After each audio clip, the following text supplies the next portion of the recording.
নমস্কার, আমি লিপি সাহা। হ্যালো এভরিওয়ান, কি অবস্থা, কেমন আছেন সবাই? আশা করছি খুব ভালো আছেন সবাই। আমরাও ভালো আছি আপনাদের আশীর্বাদে, ঈশ্বরের কৃপায়। আর আপনারা যেখান থেকে আমার ভিডিওটা দেখছেন সবাইকে অনেক ওয়েলকাম। আশা করছি ভিডিওটা ভালো লাগবে আপনাদের। তো সকালবেলা বাবা এই যে স্বপ্নিলের জন্য নাস্তা নিয়ে আসছে, রসগোল্লা, পরোটা, ডাল, আর মা ওইদিকে ডিম পোস্ট করছে। আর আমি স্বপ্নিলের নাস্তাটাকে রেডি করে দিচ্ছি। ও খুব একটা পরোটা পছন্দ করে না বাসায়, কিন্তু এখানে এসে আমাদের এখানকার এই বাজারের পরোটা খেতে খুবই পছন্দ করে।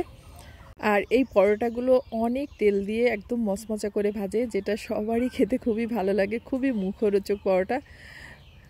আর মা ওইদিকে রান্না করতেছে, দিদিমা বসে আছে। তো আমরা বসে গল্প করতেছিলাম আর স্বপ্নিলের নাস্তাটা রেডি করে দিচ্ছিলাম। ও এখানে এসে প্রতিদিন এটাই করে। আর মা আমাদেরকে চা বানিয়ে দিয়েছে। তো এই যে আমি আর দিদিমা বসে চা খাচ্ছি। বাবা বাজার এনেছে মাংস, খাসির মাংসটা রান্না করা হবে দুপুরে। তো যাই হোক, অনেক পরে দুপুরবেলা রান্না বাড়া হয়ে গেছিলো, সবাই খাওয়া দাওয়া করে নিয়েছে। আর আমি একটু বাইরে গেছিলাম, তাই আমার খেতে দেরি হয়েছে। তো ওই যে খাসির মাংস, তারপরে ডাল, মাছ, এগুলো আর কি রান্না করেছিল। আর বাবা এদিকে পান ভেঙে আনেছে বরজ থেকে। তো ওই পানগুলোকে বাছতেছে, মানে পানগুলো 3 ভাগে ভাগ করে, ছোট পান, বড় পান, আর মাঝারি সাইজের পান। কারণ পানগুলো এক রকম সাইজের, এক রকম দাম হয়ে থাকে। বড়গুলোর বেশি দাম থাকে, মাঝারিগুলোর কম দাম থাকে। আর আমি বাবার কাছে বসেছিলাম। আমি পান কষতে খুব একটা পারি না, তবে একটু চেষ্টা করি, মানে মোটামুটি আর কি হয়। তো এই যে এগুলো বড় সাইজের পান। বাবার এদিকে পানগুলো গুছা শেষ। আর আজকে পানের জন্য বোঝা করবে না, এভাবে বলের মধ্যে করে নিয়ে যাবে পানগুলো। আর পান নেওয়ার আগে ভালো করে জল দিয়ে ভিজিয়ে নিচ্ছে, যাতে শুকিয়ে না যায় পানগুলো। কারণ পান বাতাসে কিন্তু শুকিয়ে নেতিয়ে যায়, ওই পানগুলো আবার বিক্রি হয় না। তাই বাবা পানগুলো ভালো করে জলের মধ্যে ভিজিয়ে এই যে গুছিয়ে নিচ্ছে। বেশিরভাগ সময় বোঝা করে নিয়ে যায়, কিন্তু আজকে বললো যে এই বলের মধ্যে করে নিয়ে যাবে। কলার পাতা টাতা কাটতে আসলে এখন ঝামেলা, এই কারণেই। আর আমাদের প্রতিদিনই এইভাবে পানটা ভাঙে বাবা, আর প্রতিদিনই বিক্রি হয়।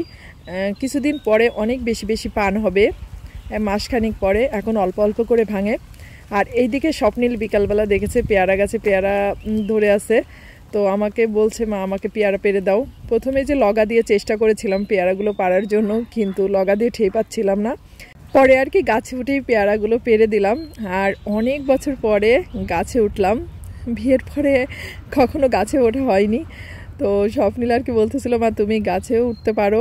আসলে আমাদের ছোটোবেলাটা ছিল অন্যরকম। আমরা ছোটোবেলায় শুধু গাছে উঠেই ফল পেরে খেতাম, মানে পেয়ারা গাছ হোক, আম গাছ, জাম গাছ। আর মা শুধু বকা দিত যে হাত পা ভেঙে যাবে পড়ে। আর গাছে উঠে গাছে বসে যদি ফল খাওয়া হয়, তাহলে নাকি ওই গাছের ফলে পোকা হয়ে যায়। তো সে কারণে আরও বেশি বকাবকি করতো। তো কে কার কথা শোনে, আমাদের যেটা ভালো মনে হতো আমরা কিন্তু সেটাই করতাম। আসলে এর মনই অবাধ্য সবাই থাকে কম বেশি ছোটোবেলাটায়, তাই না? আর এগুলো না অনেক আনন্দ আর মজার বিষয়। তো স্বপ্নিলের দিকে নিচের থেকে বলতেছে, মা তুমি পড়ে যাবে। আসলে ও কখনো দেখেনি তো আমাকে এভাবে গাছে ওঠা বা গাছে থেকে ফল পাড়া।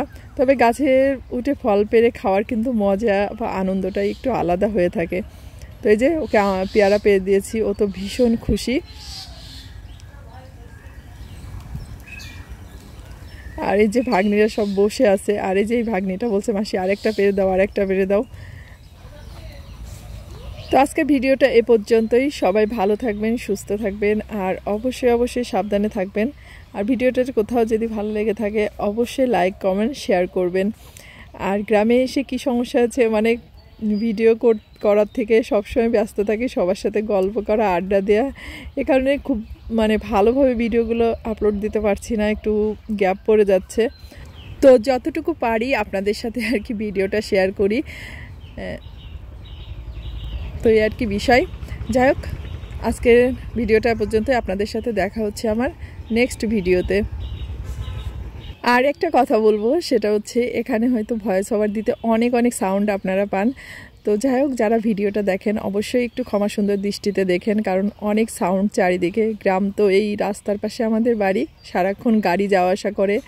তারপর সবাই চারিদিকে কথা টথা বলে, তো সেভাবে ভয়েস ওভারটা দিতে মানে খুবই সমস্যা হয়।